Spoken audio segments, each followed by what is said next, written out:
Ubuhamya bw'izi mpunzi z'abanyekongo ziri mu nkambi mu Rwanda bwumvikanisha inzira y'umusaraba zanyuzemo kubera umutwe wa FDLR na leta yabo ya Kongo mbere yo guhungira mu Rwanda. Adams Kwizera yateguye icyegeranyo kibigarukaho. Inkambi ya Kiziba iherereye mu karere ka Karongi, intara y'Uburengerazuba, ni imwe mu nkambi zimaze igihe kinini zicumbikiye impunzi z'abanyekongo kuva mu mwaka w'igihumbi kimwe magana cyenda mirongo icyenda na gatandatu, ubwo benshi mu banyekongo bo mu bwoko bw'abatutsi bicwaga, abandi bakameneshwa ndetse inzu n'imitungo yabo igatwikwa. Uwimana Agnes yageze muri iyi nkambi irimo impunzi zirenga 14,000 ubwo yari afite imyaka 10.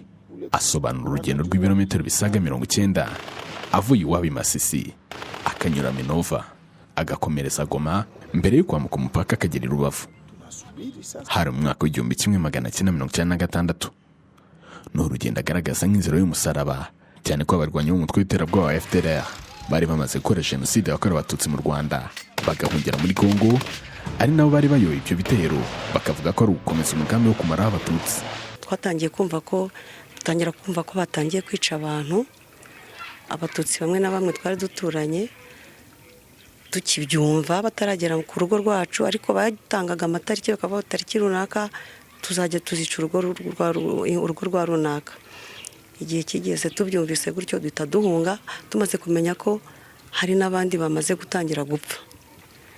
Ubwo twarahunze tugihunga, n'ubundi twagiye tunyura naho twagiye tunyura mu nzira, n'ubundi tubona hari abari kudukurikira bari kuduhiga umugongo, ariho n'ubundi twageze tuhasanga abari barahunze bavuye mu Rwanda bari bamaze gukora jenoside mu Rwanda. Hari hakambitse hari abantu benshi, aho baturebaga bakavuga ati bagatangira gushaka no kutwica turi mu gunga, ariko kubw'amahirwe twarabacitse turagenda tugera i Goma, duhita twambuka tugera i Gisenyi. Ni urugendo asangiye n'abandi batari bake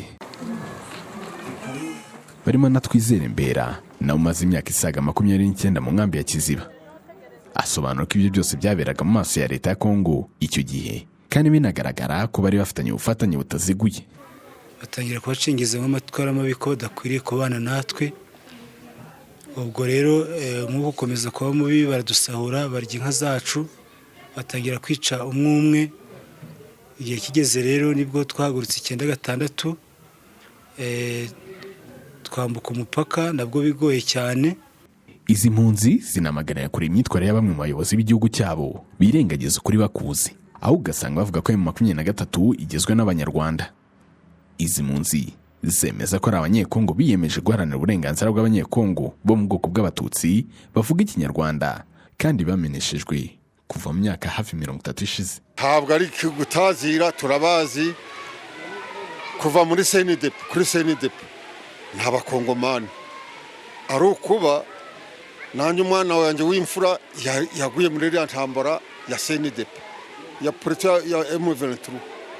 Ubu rero bafite amasambu aho ngaho, bahafite inka, mbese ni iwabo burundu. Harimo barumuna bacu, harimo bakuru bacu. Ibyo rero kubita abanyarwanda ni ukwirengagiza ikibazo batagikemuye bagihereye umuzi.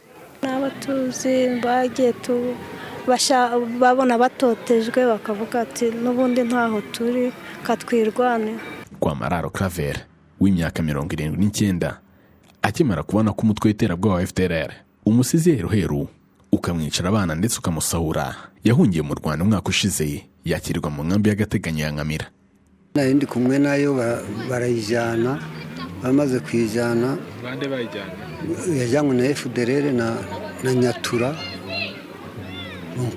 Imaze kugenda rero igendera hariya ku itabi, n'umwana wari uhari nawe turamushaka turamubura, tubona imyenda ye aho yagiye bazijyanye, ariko umukecuru wanjye akaba ari hano mu nkambi ya Nkamira.